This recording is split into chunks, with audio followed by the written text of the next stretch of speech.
Hello, everybody. Ron Callis, CEO here at One Firefly. Happy to bring you another episode of Automation Unplugged. This is episode 51. Today is Wednesday, August 29th. It is 12:33. It's a couple minutes after 12:30. I try my darndest to get live or go live at 12:30, and there's always some little hiccup, something that happens. But anyway, I'm happy to be here with you. We are we're less than a week, under 7 days from CEDIA. CEDIA is our big trade show out in San Diego, our industry's largest event. It'll be I think it'll be number 19 for me. And I'm pretty excited to go out there and I'll be able to see a lot of my team. As you know, a lot of our team is spread out all over the country, so I don't get to always see them in person. We do a lot of video conferencing here at One Firefly, but I'll get to see at least a good chunk of my team. I think we have 10 people out there or so. And I also get to see all of you and all my listeners and our regular watchers. And of course, we'll get to see our customers and our friends and our CEDIA people. So a lot of fun times ahead here with CEDIA around the corner. But we are here to talk Automation Unplugged. So we have a longtime industry veteran and rock star, Mr. Jimmy Paschke with SurgeX. Jimmy, how are you? Hey, doing great, man. Thanks for having me. Hey, I'm happy to have you. Where are you coming to us from? I know you are a road warrior and you are always out traveling this great country. Where are you at right now? Today, in the beautiful heart of Pennsylvania, I'm at King of Prussia, one of the largest malls in America, the exclusion of Mall of America in Minnesota. Yeah, so what is it, officially number 2 in America, maybe? Yeah, I think it was biggest until Mall of America went in. I think that's how it went down. Got it. Understood. Who are you? You're out there to see some of your customers, I assume? Yeah, I'm trying to scout out an opportunity for possibly bringing in some new solutions for next year. And just in the nick of time, if I can get these solutions together enough, we can bring the idea to CEDIA, gather some great feedback from all the wonderful dealers that'll be there, and then see if it's a viable solution to bring to the market next year. Got it. All right. So you're out there doing some R&D research, Yeah, it sounds like. Yeah, totally. Awesome. Well, let me go over to our Facebook page to make sure that we actually have an audience and that folks are tuning in here. So let me bear with me while I take a peek over there. Let me refresh my Facebook page, or our Facebook page. Oh, there we are. There you and I are. Cool. We got some people tuning in. If you're out there tuning in, thank you. Please like this post. Please comment. And please share. That's how this stuff gets out to more people.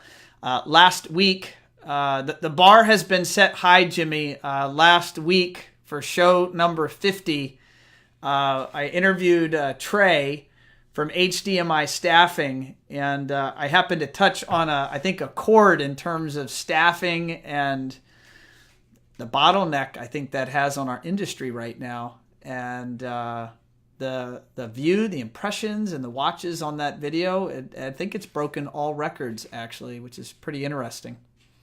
Well, how apropos for your 50th session. I think that's pretty cool. And I don't know if it was last night or the night before.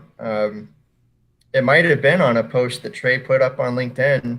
Somebody had put it up and I shared it and I said, this must be one of the most talked about topics in any dealer meeting that I've had for at least the past year. When I ask dealers, what do you need in order to do more? Because we all know they only have a certain number of jobs they can do each year.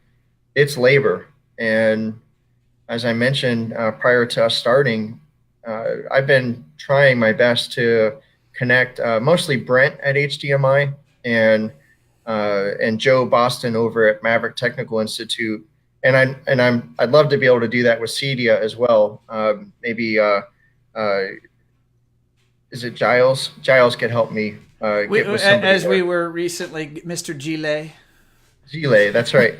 Yeah, well, with his new position at CEDIA, I'm sure I just need an introduction with someone. And we have these outlets available for dealers to kind of get these new talented techs into their operations. I think the challenge our dealers have faced is they bring somebody new in, and it takes X number of months, many months, to get them up to speed.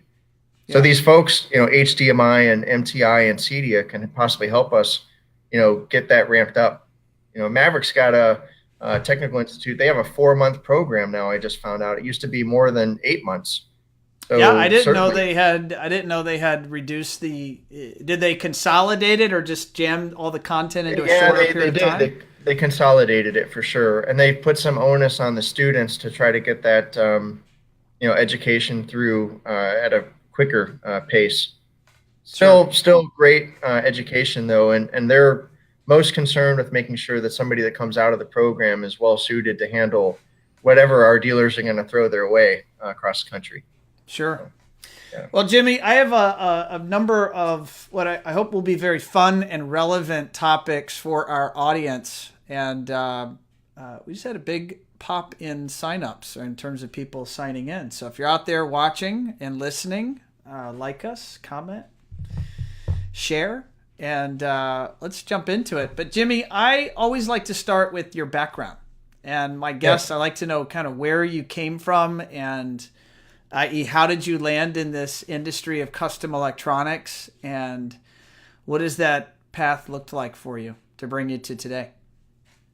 It's I don't want to make a long story out of it, but I do have to just basically start from, I was in college working my way through with my lovely wife in Tallahassee, Florida. Go Noles.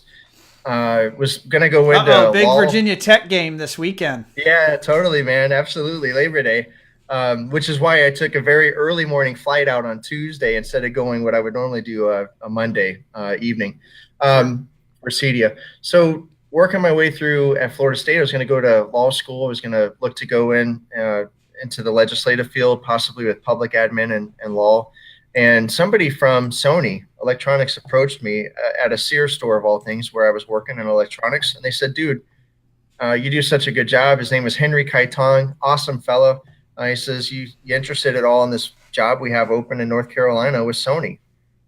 And I was having so much fun in AV. I was like, hell yeah, I would much rather continue having fun as I grow up into adulthood than to be bored out of my mind with politics and legalese. Sony opened my world up. I used to think, and no offense to Bose folks out there, I used to think Bose was all the rage in audio. And Sony used to do these amazing demos with Wilson Watt Puppy System 7s and transparent cable. I think we had something like 260,000 in cables and speakers with like $6,000 in Sony Electronics, and doing these crazy audio demos. That and projector demos just blew my world. Like Qualia, SXRD was kind of up and coming as I was going out, and these massive displays that just look so sexy. I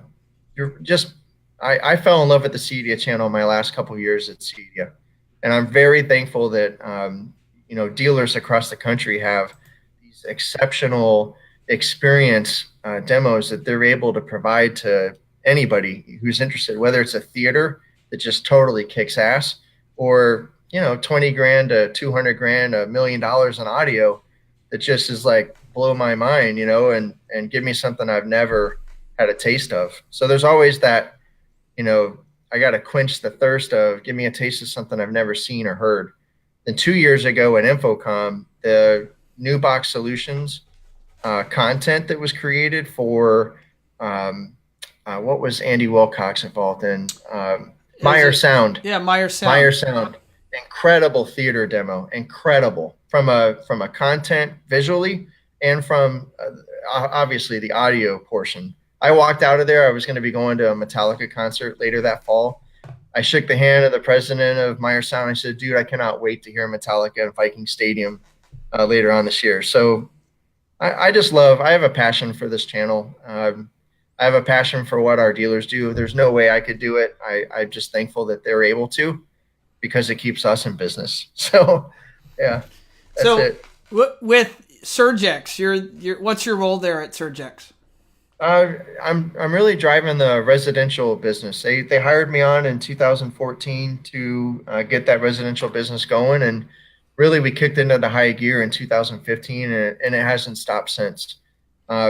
You mentioned kind of right at the start of this that there were a couple people, whatever, maybe small number. I don't know how many people joined initially, and I can only imagine, what it must be like out in the field. People saying, "Oh, Jimmy Paschke, and he works for what? SurgeX Power? Boring." And it is. It's not sexy. It's not the audio demo. It's not the video, experience that we're driving. It's not the lighting, which is all the rage right now. Lighting and shades, really. But we can help make sure that those experiences go without fault, with very little interruption. And I think that's the part that I'm most excited about now. I have seen in the past probably 2 years this sort of transformation in the CEDIA channel where we used to talk about power as an attachment sale. So it could help us make money. Okay, Monster did great at driving that into the space. Panamax Furman did great, picking up for where Monster left off from. But no longer is it about some accessory that you're trying to attach so you can make money. It's about trying to take control of the power situation in any job site, commercial or residential, because network and power are the two things that are critical as far as setting up a solid foundation to be sure that that awesome experience is nothing but awesome when the homeowner goes to partake. Do you, and I'm making an assumption here, so correct me if I'm wrong, but I maybe I'm right. Do you think a lot of the problems on projects that are hard to track down or are the ghost in the machine sort of issues are power related issues? Yeah, I wholeheartedly. And what's funny is I get about 1 or 2 diagnostic logs about every day or every other day. And the first time in maybe 100, I called a dealer and I said, I don't think power is your problem. And I think he was really hoping power was the problem so he could once and for all figure out what the solution would be. Wow. But I do think that when I hear a dealer say, well, we don't have power problems in this neck of the woods, I have now only 44 folders worth, that's 44 dealers worth, that I've collected for maybe the past year. I wish I would have collected all of them for the past few years, but it's all over the country, from the east to the west, from the north to the south. You can't tell me there's a spot in the country that does not appear to have any power problems. I think the challenge, though, Ron, is network, just to drive this point home. Network, when you're having network issues, guess what doesn't work? This webcast doesn't work. We wouldn't see each other. Maybe we didn't hear each other. If you watch my last few shows, you'd see that, people disappear and then have to relog in. Yeah. So network's huge and it's tangible. It's in front of us. But power, I hear so many times, well, we checked the voltage. It said 120 on the voltmeter just at that moment. And the homeowner's looking at the lights and they're on. So when we tell a homeowner we have power problems, they're like, I don't think so. The lights have been working. Some electrician came out and showed me he had 120 on the voltmeter, but it is a ghost. It's a sporadic, it's chaotic, it's whatever it wants to do when it wants to do it. We share power with so many different entities, whether it's our neighborhood or our neighborhood on the same substation as some industrial park, or it's whatever our neighbors do and affects us. Educate me. What are some examples of things that can happen? Let's make it residential. A lot of our audience are integrators. Sure. By the way, Chris Trojner, he was a guest on the show not too long ago. He is saying, good point. He's talking to you, Jimmy. He said all systems need good power and network management. So yeah, for sure. Thanks, Chris, for listening. So what are some examples of types of anomalies or occurrences that, and you said logging, I think, and I apologize, I don't know, but I think you have like a device that you plug in and it'll record, the history of power in a home. Yeah, and I guess taking a step back and making it more generalized, companies like APC, who kind of started the whole IP addressable power product category, Panamax, who came out with Blue Bolt in 2010, and Snap with Wattbox in 2012, Mid-Atlantic's Racklink, SurgeX's Access Elite, all of our power brands, IP addressable boxes have a tendency to be able to show, at least in real time, what is the voltage we're looking at now. Some of these devices have the ability to graph what is our voltage done over the past 30 days, each day, what was our voltage coming in. There aren't too many devices other than going to all-out electrical tools, say from Fluke, that can take precise logs and then generate the logs at the touch of a finger so that we have them easily accessible. Because looking at it's one thing. Being able to take the information and give it to an electrician, give it to a local utility, so that we can say scientifically, not from our gut, we think we have a power problem. Although I've heard so many dealers who tell me that when they show me their logs from our Envision Diagnostic Tool from SurgeX, I know we're going to get a kick-ass log, because our dealers over these years, they're getting pretty good with their gut feeling, and you always trust your gut. If you think it's power, it probably is power. Doesn't mean it always is, but fluctuation in the voltage coming into a home. I had a log I got last night from Carmel, Indiana, and I told the dealer I'd get back to him today with it. I was able to look at it really quick right before the session. I haven't gotten it to him. He had 133 as a high and 113 as his low. Now, products can over what operate. Span of time? Well, that's just, I think within a matter of a few months, that was his highest reading and it was his lowest reading. But several instances, more than 10 times, we saw voltages drop 13 volts, 90-something volts, and all-out power outages. So I'll get back to him and I'll summarize and I'll say you had somewhere between 10 and 20 events that were significant. A 10-volt drop or more, if it's quick enough, can cause various products, sensitive AV products in the system, to lock up or miscommunicate with other devices they're connected to in a system, or get out of sync with other devices they're connected to in a system. Voltage fluctuations can cause that. Neutral to ground voltage, as it increases, can cause that and actually cause failures of product. And then just in general, ground contamination is another. I think there's really three culprits to power, aside from surges and power outages and events. But those neutral to ground voltage issues, common mode noise, ground contamination, and then fluctuating voltages, lockups, missync, communication errors within systems, especially most sensitive AV. Think of the things that we don't get paid on. Apple TV, dealers don't make money on that, but it drives a lot of the experience. Cable set-top boxes, we don't make money on that. It could be satellite or cable for anybody that hasn't cut the cord yet, but they do drive the experience a ton. Network products, these are sensitive, hard disk drive based products, HDMI matrix switches, Baluns, automation processors. Kscape would be in that HD streaming drive category. Autonomics would be in that category. All of those things I just named, and the list is huge. Smart TVs are on that damn list now.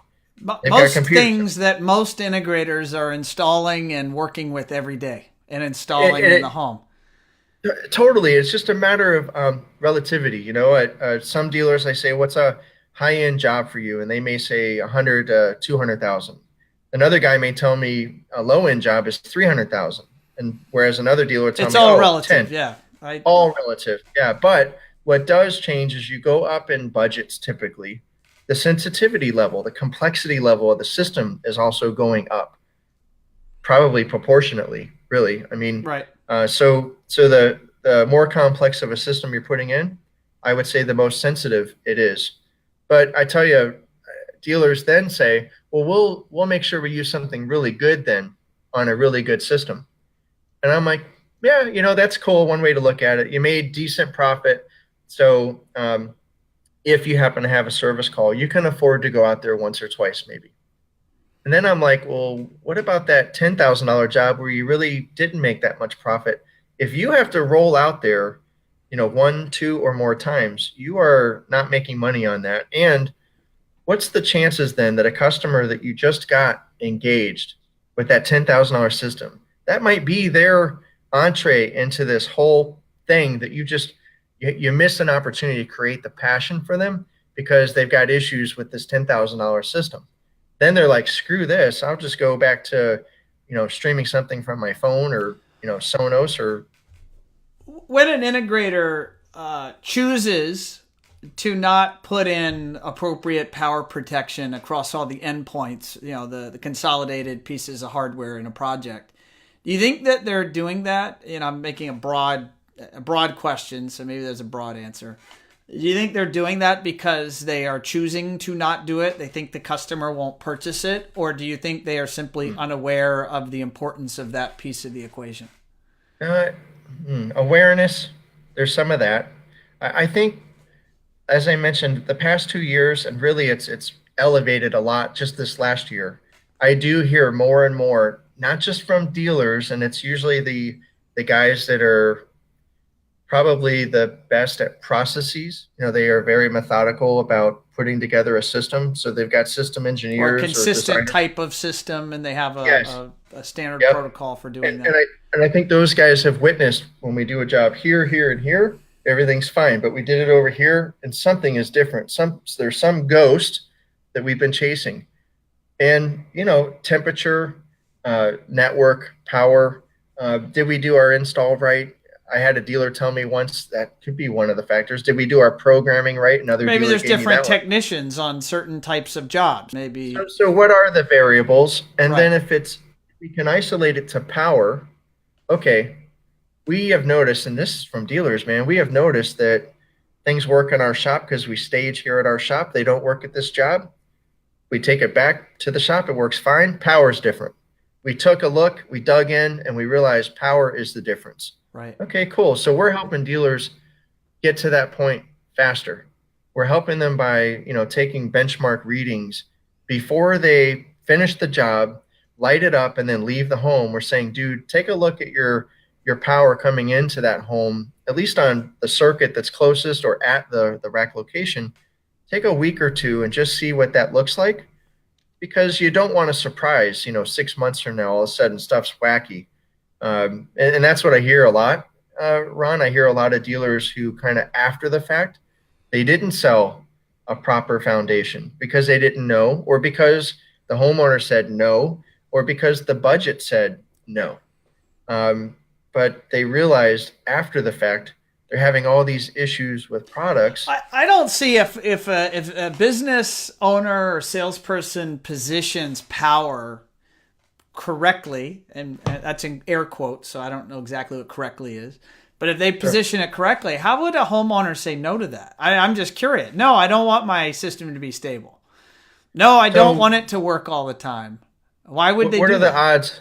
What are the odds you could pull up that diagram that shows the big UPS and the racks? Wonder how. Yeah, you sent me that. So what I'm going to try to do, folks. I'm going to make a point here. Yeah, because I'm going to attempt. I don't know if I can do this. I'm trying to think here. I am going to by the way, see Sean Sturmer says hello. He says, I agree, 100% network and power. And then Josh over at Portal says, my boy Jimmy. He's saying hello. Let me see here. Paste. Jimmy, I thought I could bring in a picture into a comment, but it's actually not allowing me. It looks like I can post it. We can do it after the fact maybe. But my point is this, a dealer recently did a drawing, and after talking to me a few times, Matt Wetzel at Orem in Colorado did an amazing drawing because, again, he's one of these guys that wants to take a serious approach to system design and make sure that they've accounted for and mitigated against any potential for a system not doing what it does in their showroom. Mm-hmm. So Matt sends me this drawing, and I'm like, dude, this is incredible. Do you mind if I share it? I sent it to marketing. I said, can we incorporate the generator and then a large UPS and then our protection for the racks and then our IP addressable products at the rack level? Can we do all that? Okay, so we did it. And if you look at and you add up all the things that we're putting into the system design, and it was a big system. It was around $36,000 retail. Mm-hmm. Okay, so why wouldn't we do that? Because it's $36,000 retail. Right. I don't have that kind of money. Could you imagine a homeowner? I don't have that kind of money. I don't have the space for that big-ass UPS you want to put somewhere in my closet or somewhere in a mechanical room that doesn't exist right now. Okay, so then we come down from the clouds and we say, no problem. This is where the awareness part has to, really spread out. We can take control of our power on a smaller scale, and everything's relative. So the amount of clean power, the amount of stable power might vary just a little, but I can still bring a story that says we will have non-ground contaminated power. We will have stable power for as little as $1,600 retail. Add on our IP addressable product, or whoever's IP. Oversea is hugely popular right now. Blue Bolt, if people are still on that platform, add whatever IP addressable product of choice that you want onto our foundation, and that experience stays constant more than not. It's there to wow the homeowner more than not. Not, hey, can you do that thing where you rebooted that box again so I can enjoy whatever the heck it was I wanted to enjoy during my party tonight. For the channel to continue to react to this phone call from the homeowner to reboot something, I think that if we continue down that path, we are not doing the service to our clients that we could, which is to be more proactive in our approach, which is to service customers before they even know they have a problem. That's where Domotes and Oversea Pro and a Hiji through Control 4 Pack Edge come into play. Jimmy, the audience is going to see your diagram. So if you know that diagram, and I'm just going to confirm, I just did a little bit of wizardry here. I think it's working.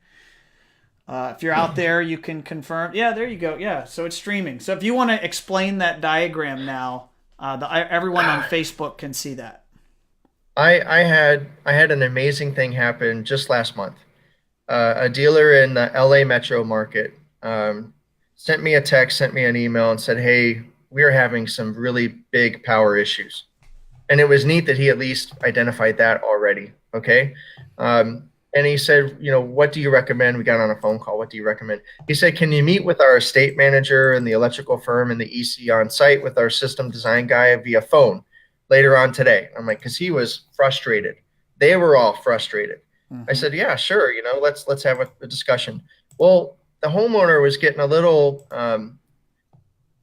frustrated that they couldn't use the stuff that they paid so much money for to this dealer, and ultimately, we think so far, and we'll have a better understanding of this after the Envision Diagnostic Tool is in for a little while and we get a chance to look at the logs. We think, because we've already witnessed in front of the EC on the job, he's seen the voltage go down below 90. He's seen the voltage, go from 120 down to 103, down to 93, down. So he's watched it fluctuate and then draw a dotted line. Then we see product fail in its operation, not necessarily fail like we need a new box. So I got the idea after the whole experience. I said, you know what we need to do? We need to take control of our power. We can't be held captive by whatever the local utility happens to bring us today or tomorrow or next month or next year. The infrastructure is so taxed that the utilities are having a hard time keeping up with all this demand as home construction goes through the roof, or forget about even just new homes popping up everywhere. How about the size of the homes and the amount of stuff going into each home, electronic wise, right? So this drawing is in these larger homes that our dealers are doing business in. Typically, we've got a whole house generator. Well, I learned fairly recently as I'm traveling around that there seems to be a misconception that not only homeowners believe that the generator provides power when there is no power. The dealers are saying back to me, generator provides power when there is no power. And Ron, you're in Florida. I don't know if you have a generator, but you guys have been hit by so many hurricanes. It's pretty common for you guys to have some sort of generator for the fridge, for freezer. I'd say most of my neighbors have a generator. I leave town when a storm comes these days, so we go to Virginia. But I certainly appreciate many Floridians have a generator if they're fortunate. Yeah, and in these larger homes, we know we can't possibly have things go down. A lot of times that's the wine cellar that now all the wine goes spoiled. I've had guys. That's I've usually seen not a large. problem at my house. That usually gets cleared out It's pretty quick. same issue at my house, by the way. Mine We doesn't never stick keep it long around when a enough. hurricane happens. Right. Fish aquariums. I've had where I've heard that if we kill power to the fish aquariums, we have thousands of dollars in fish. Okay. Those are just kind of out there, but forget about the food in the fridges or the freezers or what have you. Temperature obviously is going to go way down. So these large homes have large whole house generators. And I've heard so many times, well, when there is no power, there's power. You're still going to present a power outage to the very sensitive audio video equipment in that job because we have to wait for that generator to actually kick on. It goes dark before it gets lit back up, even if it's totally seconds or microseconds. And it is seconds typically. And if that's a good generator, if it's not as good, then it's going to be a long period of time, minutes. Sure. So the idea is then that we have a larger UPS in between the power source and that generator and the connected equipment. And this is a SurgeX product. I see UPS 22100. Yeah, through our acquisition in 2016, we were given access to 10 and 15 kVA single phase UPSs, and then 20, 30, and 40 kVA three phase UPSs, and potentially more larger units that can handle even larger systems. But this was just a great example of a smaller 10 kVA being able to provide up to 65 amps worth of service to the 2 racks of gear and a projector, providing very clean power. There's isolation transformers inside these UPSs that drop common mode noise down to almost nothing. And we'll show that at CEDIA next week. We'll have a demo. Cool. We've shown it at Infocom as of late. So we'll drop the noise floor way down.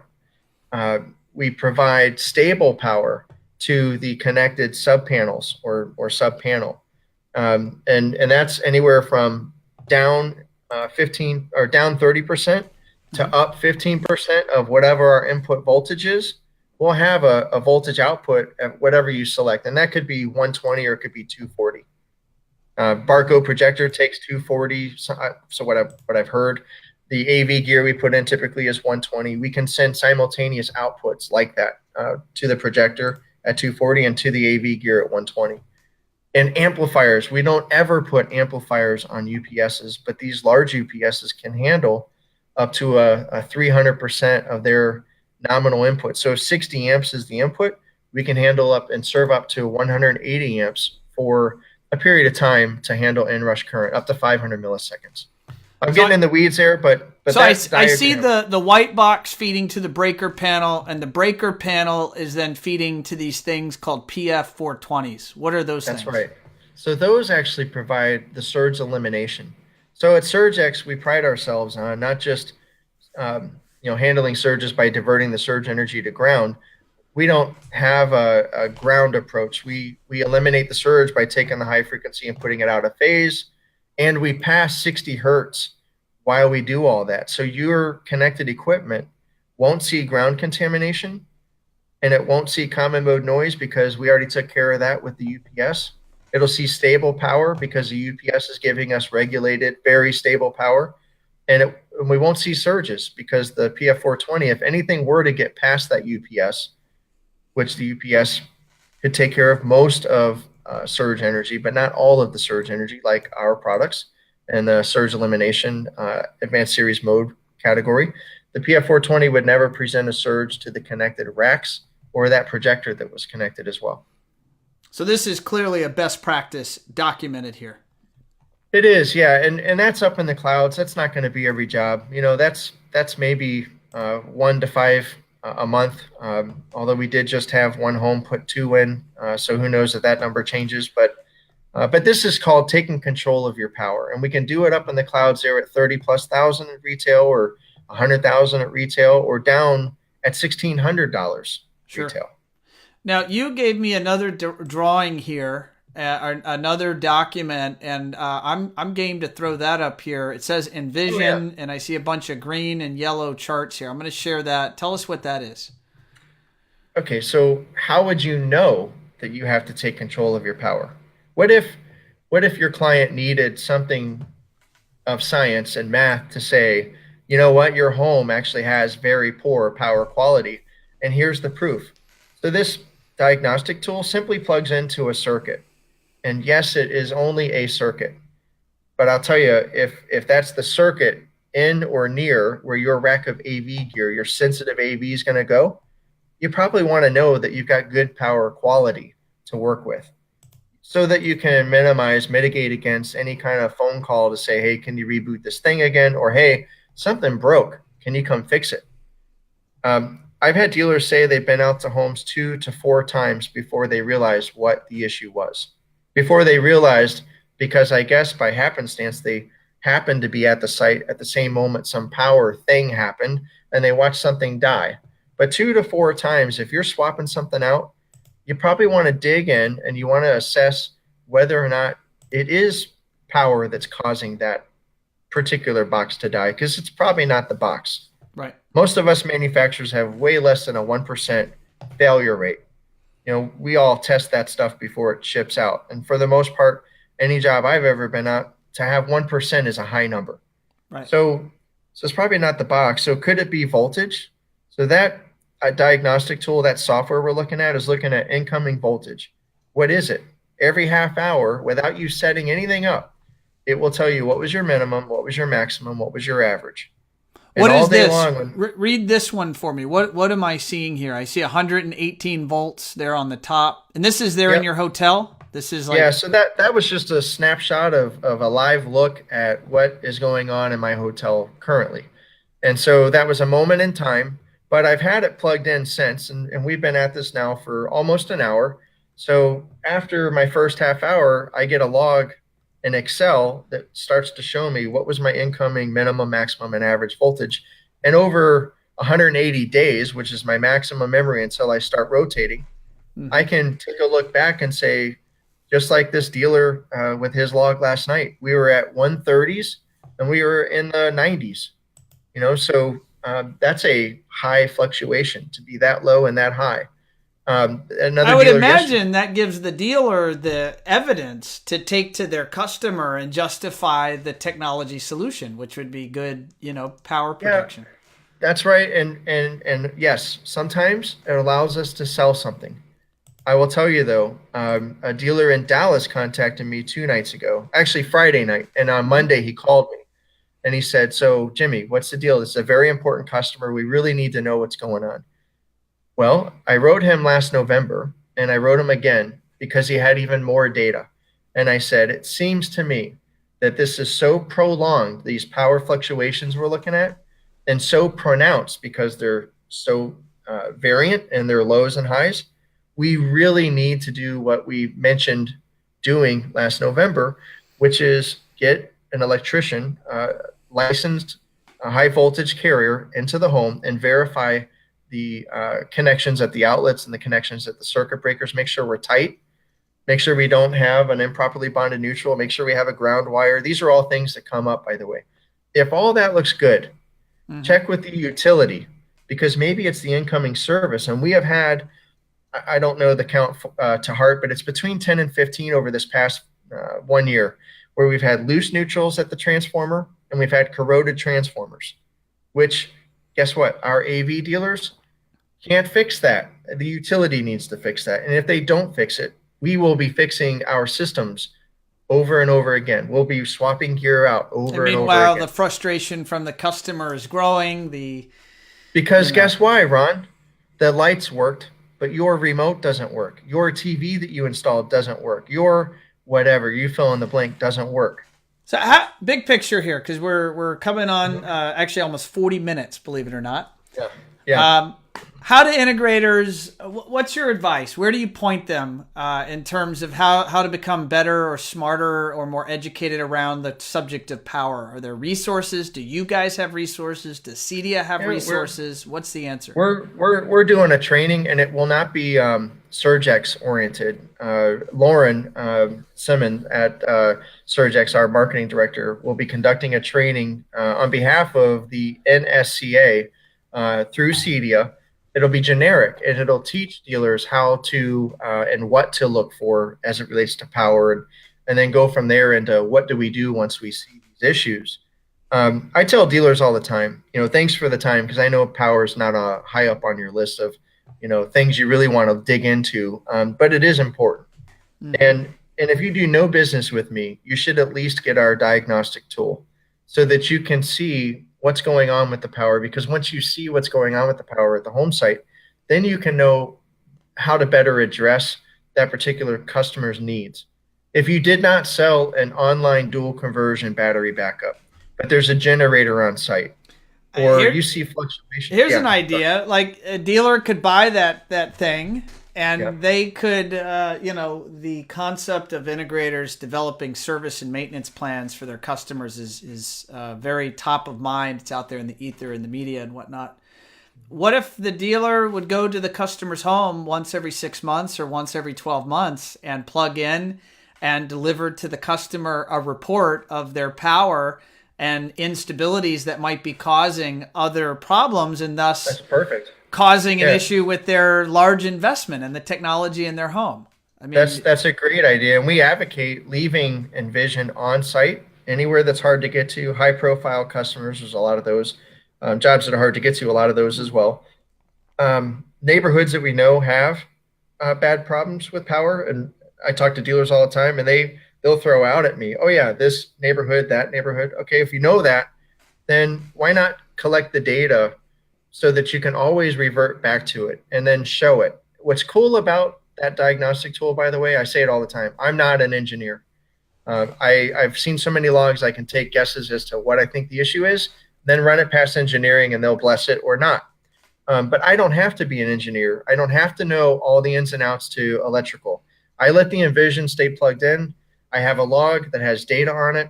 I can show it to SurgeX. They can agree with me, steer me in the right direction, whatever. Then I have proof in black and white that's scientific, based on math, that says, here are the issues.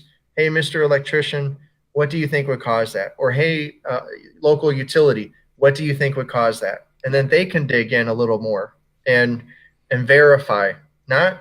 What it does is it gets the dealer out of, my gut said it was a power problem, so I'm going to then get emotional and I'm going to say that it's the electrician. The electrician comes in on the defensive sometimes. I'm not saying this is how it works all the time. Right. He puts his voltmeter in, he shows the homeowner the lights are on, we're out of here. What doesn't work is your AV gear. That's your AV guy's fault. No, this is a scientific approach. It just says, hey, let's review the data together. Let's dig in together and see how we solve the problem.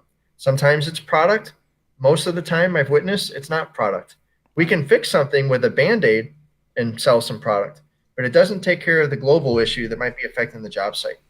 It just strikes me that there's a lot, if you look at the balance of the money investment from the consumer on all the tech in their home, there's a lot more sitting after that battery or that UPS or that surge than as compared to the cost of that device. I can't imagine a customer saying they wouldn't want that. I mean, it doesn't make, I'm not pushing SurgeX, brand X, Y, or Z. Of course, Jimmy, you and your team have great products and you're well respected. But I just can't imagine an integrator, if they presented that to the consumer, that the consumer wouldn't agree. Thank you for protecting my investment. Yeah, it seems rather logical. But I did have a client where I wrote an email back, I summarized, and this guy had a ton of line items showing just crazy power issues. And I said back, check your wiring, step one. If everything seems to be fine with wiring, take this log to the utility. Something has to explain these just crazy fluctuations up and down. Right. Third, if you want to try to fix just the audio video, then here's the approach. There's a couple of products to buy. Right. The answer back from the homeowner was, seems a bit salesman-like to me. Meaning, like we were trying to sell a product, whether it was the dealer or myself. And it was a shame because we weren't then able to actually go through steps 1 and 2 with the homeowner. Yeah, but I've learned, and you've learned, you can bring a horse to water. You can't make them drink. More of them will drink than not. That's just the nature of the consultative sale, right? If I were a dealer, true, absolutely. If I were a dealer, I would just like to have the information just to say it is or is not power. And I would want to do the same thing with network. Right. These devices, Domos makes and live monitoring from Access Networks and Pack Edge and Oversee Pro, that they can scan the entire network, and they can get the heart and the health and heart rate of that network. That's valuable information. And the same with power. So we can put those together and we can say, you know what, it doesn't appear to be the two culprits that keep coming up. That makes me want to go down a whole nother line of questioning. We're at 45 minutes. I think this is officially the longest show of the year. Yeah. But I could easily spend a few more hours here with you, picking your brain and talking about this. Yeah, well, I don't think we want to bore the audience to death, but man, we'll keep them wanting more. We'll have you back. How's that? We'll catch you in your next city. Cool, man. Yeah. Well, Jimmy, it's been great. Thank you. I wanted to thank you. I think I approached you maybe as much as a year ago, saying, Jimmy, I'd love to have you on my show, and it took a bit of logistics to make this happen. And so I want to thank you for carving out time for my audience and for I to chat here. Yeah, absolutely, Ron. Thank you for having us. And if any information we can provide to whoever's interested, we'd be glad to do that. What do you recommend? What is the best way for those watching or listening that want to learn they want to contact you directly, or they want to learn more about SurgeX and all the solutions? Sure. What do you recommend? I think the easiest thing is just to go to our website, espsurgex.com, and all of us have our phone numbers and emails up there. I get inquiries all the time from our website. Feel free to, ask us on Facebook. We had somebody ask a power question yesterday, so it doesn't happen a lot, but, I'm sure with this kind of impetus, maybe. Amatech, is that the right website? ESP? Yeah, Amatech is yep, that's right. Amatech's the parent company. They're the ones that actually instantly gave us access to this incredible battery backup product. Okay, I just dropped that for everyone watching. I dropped that into the comments, so if you want to click on that. And then, Jimmy, what is, are you comfortable? Do you want me to put your email here? Is that a good way? Yeah, sure. Yeah, just jimmy.paschke@amatech.com. All right, that'd be great. Jimmy.paschke at amatech.com. AMETEK.com. Amatech. Email Jimmy Paschke. There we go. So, ladies and gentlemen, we got some contact information there for you. Jimmy, look forward to seeing you next week, bud, out in San Diego. Yeah, you too, Ron. Thank you very much. Awesome. So, ladies and gentlemen, there you have it. That was episode 51 of Automation Unplugged. Went a little longer than normal today, but hope you had fun. Even figured out how to get some pretty pictures up on the screen there. And now that I learned that trick, I think I'm going to do that more often. Kind of learned that on the fly. But anyway, I hope you have a great rest of your week. If you're going out to San Diego next week, please stop by and say hello to my team. And of course, I'll be teaching some classes. I'm going to put some teasers out about those classes here at the end of the week. And stop by, say hello. And we're going to be off of Automation Unplugged next week, although we are going to do some Facebook Lives from the event. And then we'll be back on our routine the week after. So on that note, I'm going to put up the show art here so you can see our lineup from this past month. All of these are currently posted up on our website. Remember, we always have all of the show recordings along with bios of our guests up on our website, onefirefly.com. And you go to /learn, and then we are going to post the new artwork for the September lineup. I'll have that ready for you here on the next show. So on that note, signing off, be well, and have a good week.